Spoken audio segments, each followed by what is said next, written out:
All of us here who have investigated the deaths of individuals over the course of our careers have seen many troubling things. However, the utter barbaric brutality inflicted on this young woman is something that none of us will ever forget. Our investigative team has spent thousands of hours over the past 20 years in an attempt to identify our victim and bring her killer to justice. We've examined well over 1,000 missing person cases around this country and have traveled to several states following up on investigative leads. Her DNA was entered into a nationwide unidentified victims database. As new technologies were developed, her DNA was submitted for genealogical testing, and her body was exhumed for chemical isotope testing, which was conducted by the Smithsonian. She is Peggy Lynn Johnson. She was born on March 4th, 1976. She was 23 years old when she was murdered. 23. She was born and raised in McHenry, Illinois. Her mother, her father, and her brother are all deceased. She has a sister whom she has never met.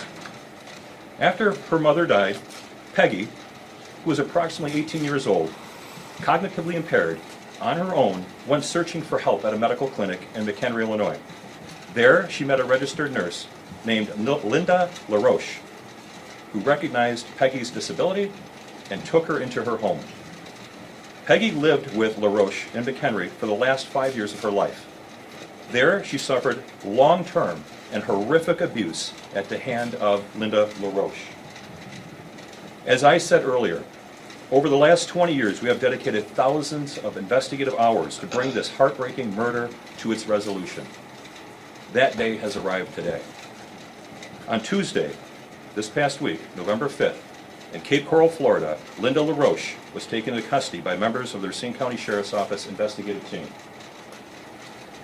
She was brought into custody for the brutal murder of Peggy Lynn Johnson.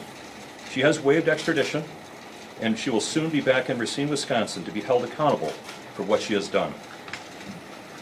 I would also like to add that until recent weeks, neither Linda LaRoche or Peggy Johnson's names have ever come up in our investigation.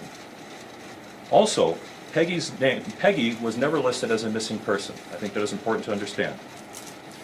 Peggy is currently buried as Jane Doe, as we know, at the Holy Family Cemetery in Caledonia, Wisconsin. In the coming weeks, we are going to make arrangements for Peggy Lynn Johnson to be buried alongside her mother in Belvidere, Illinois, where she can be laid to rest with her true identity and at some level of peace.